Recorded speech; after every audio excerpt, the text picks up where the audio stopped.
तो ये थी प्रधानमंत्री नरेंद्र मोदी की देश को टॉप स्पीड वाली सौगात। रुक करते कुछ और बड़ी खबरों का।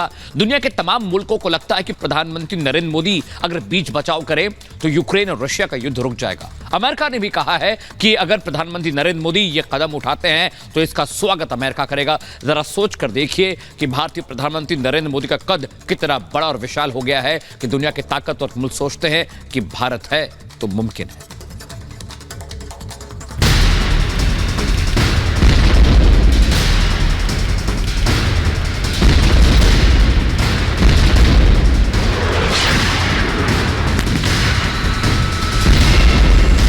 ये युद्ध आखिर कब रुकेगा?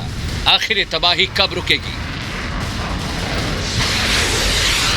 1 साल होने को है। इसे रोकने की हर अपील, हर कोशिश नाकाम होती जा रही है। अमेरिका और यूरोपीय देशों ने सोचा था कि वो यूक्रेन को हथियार देते रहेंगे तो रूस कमजोर होकर हार मान लेगा, लेकिन ऐसा हुआ नहीं।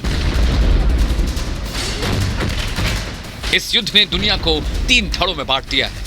वो देश जो यूक्रेन के साथ हैं, जिनमें अमेरिका और नाटो देश हैं, और वो देश जो रूस के साथ हैं। इनमें सबसे बड़ा नाम बेलारूस, चीन, ईरान और उत्तर कोरिया का है। और वो देश जो तटस्थ रहे वो युद्ध बंद करने की बात कर रहे हैं। और इनमें सबसे बड़ा नाम भारत और भारत के पीएम नरेंद्र मोदी का है। अब अमेरिका भी भारत की ओर उम्मीदों से देख रहा है।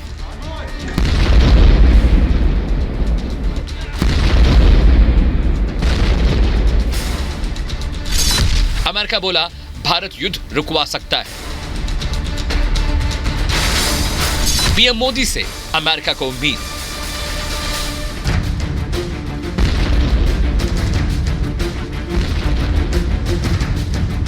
अमेरिका ने कहा कि वो चाहता है कि प्रधानमंत्री मोदी रूस यूक्रेन जंग को खत्म करने की अपील करें। अमेरिका के राष्ट्रीय सुरक्षा परिषद के प्रवक्ता जॉन किर्बी ने एक सवाल के जवाब में कहा कि वो भारत की इस पहल का स्वागत करेंगे। Ukraine is concerned 1 year now. The President believes that when Prime Minister Modi of India told President Putin to stop the war, and this is not the way that this time that war should go like this. And you think there is still time for Prime Minister Modi to stop the war or convince President Putin? I think there's still time for Mr. Putin to stop the war. I think there's still time for Mr. Putin to stop the war. Prime Minister Modi can convince?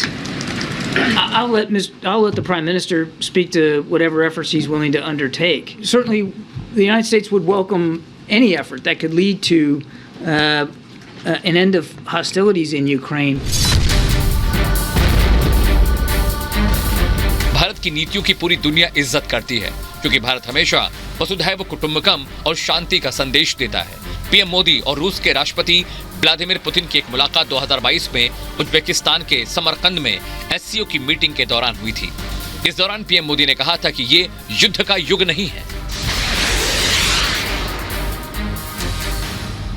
आज का युग युद्ध का है नहीं, और हमने phone पर भी कई बार आपसे इस विषय में बात की है कि डेमोक्रेसी और डिप्लोमेसी और डायलॉग, ये सारी बातें ऐसी हैं कि जो दुनिया को एक स्पर्श करती हैं।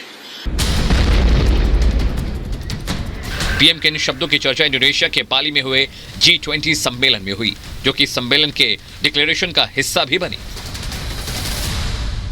कोई भी नहीं चाहता कि ये युद्ध और प्रोलॉन्ग हो, इसलिए वह चाहते हैं कि युद्ध बंद हो जाए। इस युद्ध में बंद करने में जो मध्यस्थता है, एक ही नेता है जो कर सकते हैं, वो हैं श्री मोदी जी। हमने किस तरह से ये तलवार की धार में चल करके प्रधानमंत्री मोदी ने एब्सोल्युटली बैलेंस तरीके से एक स्ट्रैटेजिक ऑटोनॉमी के और दोनों को कंसर्न को और पूरे विश्व के कंसर्न के लिए उन्होंने एक पोजीशन ली है। युद्ध किसी को नहीं चाहिए, क्योंकि इससे सिर्फ तबाही होती है, लोगों की जान जाती है, बर्बादी होती है। कुछ यही रूस यूक्रेन युद्ध में भी हो रहा है। अब अमेरिका की नजरें भारत और भारत के पीएम नरेंद्र मोदी पर हैं।